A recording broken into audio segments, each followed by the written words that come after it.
ఇంతకీ మనం వచ్చిన సంగతి ఏంటి అంట ఏటే వెళ్ళాడు ఈ బొబ్బులంతా ఒళ్ళు తెలియకుండా తొంగుడుకున్నారా ఈ సంబరాలు ఎలాగో ఇంకా కొన్నాళ్ళు ఉంటాయి మనోళ్ళు ఇదే రావడానికి మంచి సమయం ఏంటి చిన్నగా మాట్లాడే చెప్పు ఊళ్ళు ఉంటాయి వాళ్ళంటే చూసినా పాట కూడా మట్టిదైనా భలే పకడ్బందీగా ఉండిపోన్నది అలంగం పైన పెట్ట కూడా 10 అడుగులు ఎత్తుంది 3 అడుగులు మందం ఉంటుంది ఒక సింహద్వారాలు 2 చచ్చౌకాల్లో ఉన్నాయి ఆటిల్లోకి దారి ఎదురుగా లేకుండా పక్కగా ఉండిపోయినది భలే చిక్కుగా ఉందిలే ఒరే అలంగం పైన పాక నిప్పట్టిస్తే తసదియా మండుది బగబగా బగబగా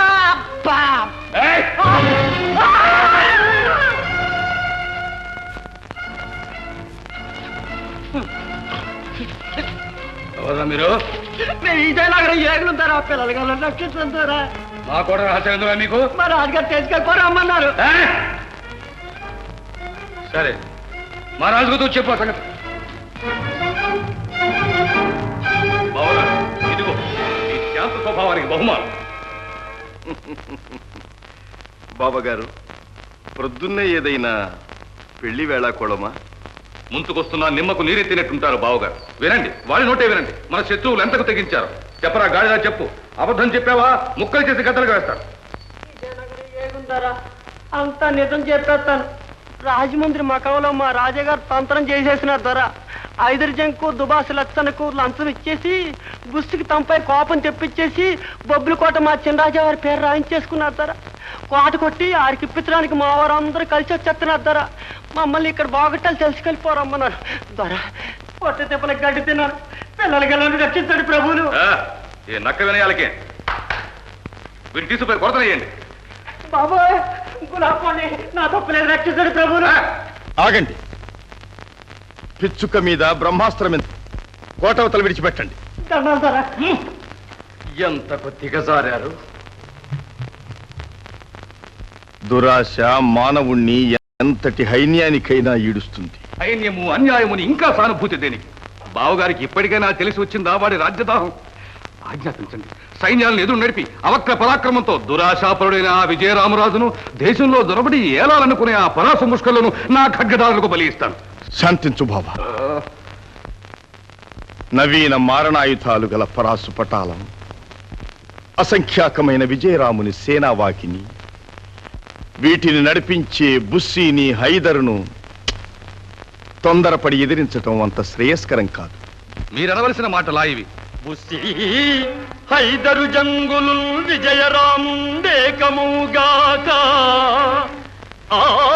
దిస్సన్నల్ ఘన సైన్య సాధనలతో విచ్చేతురేగాక ఇటన్ నిశేషంబొనరిల్పనే త్రుటిలో ఆ నీచాత్ముల ద్రోహులను ఇసి బొద్దిలి బెబ్బులే తెలియరో ఇట్లేల భీతిల్లగా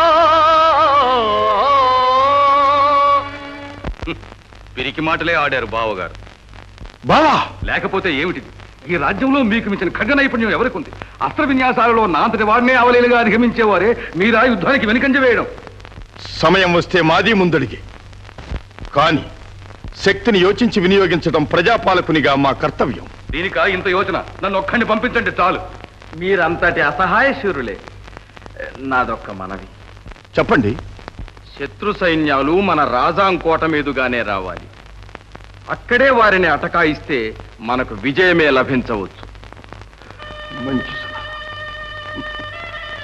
పెళ్లి తోరణాల శోభతో కోటంతా కలకలలాడుతుంది మధువురుల పాదాల పారాణి పసిమి ఇంకా మిసమిసలాడుతుంది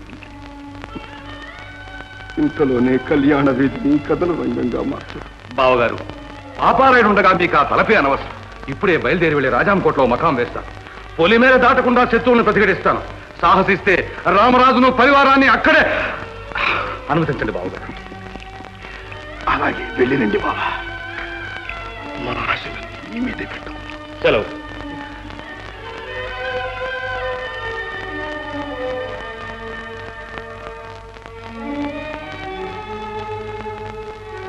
నరసరాయణి గారు ప్రభు బందరులోని పరాసు అధికారి మొరాసిందొర మన మంచి చెడ్డలు తెలిసినవాడు. ఈ విజయరాముని కుట్ర ఆయనకు తెలియపరిస్తే తప్పక బుస్సి మనసు మార్చి ఈ ముప్పు తప్పించవచ్చు. ఈ రాయబారానికి మంతెన బుచ్చన్న గారిని పంపిస్తాను. ఉమ్? ఉమ్. ఆయనే దీనికి తగినవాడు. పంపు. ఎందుకమ్మా అలా ఉన్నావే? మేమంతా ఉన్నాంగా, శత్రులు నరికి పోలు పెడతాం. భలే వంగడమయ్యా మీరు. నాన్నగారు, నాన్నగారు, ఏమిటినైనా పాపయ్య మామగారు యుద్ధానికి వెళ్ళారు. అది చూసి అమ్మ బెంగ పెట్టుకున్నారు. పరాజయ మెరుగని వీరకేసరి మీ అన్న పాప రాయుడింగ్ గారు. విచారం దీనికి అది కాదు ప్రభు. ప్రశాంతంగా ఉన్న బొబ్బిలి గడికి పోరేమిటి? పచ్చటి నేలపైన రక్తపు ప్రవహించవలసిందేనా? ఈ అనర్థాన్ని అరికట్టడానికి వేరే మార్గమే లేదా? సామరస్యంగా పరిష్కరించడానికి శాయశక్తులా ప్రయత్నిస్తున్నది ఆ పైన దైవేచ్ఛ. యుద్ధం అనివార్యమే అయితే శత్రువులను వీరోచితంగా రణరంగంలో ఎదిరించటమేగా మన విధి. ప్రభు, ఎందుకో నా మనసు కలవరపడుతుంది. కానున్నది కాకమానది. తమ్ములు గారితో సంప్రదించి తగు సన్నాహాలు చేయిస్తాం. ఉండండి పాప, వాళ్ళిద్దరూ ఎంత ఆనందంగా ఉన్నారు. వాళ్లకు కళ్యాణపు తొలి మురుపులు ఇంకా తీరనే లేదు. ఇంతలోనే ఈ పిడుగు లాంటి వార్త వింటే మరిది గారు కంకణాలైనా విప్పకుండా కథనానికి బయలుదేరతారే.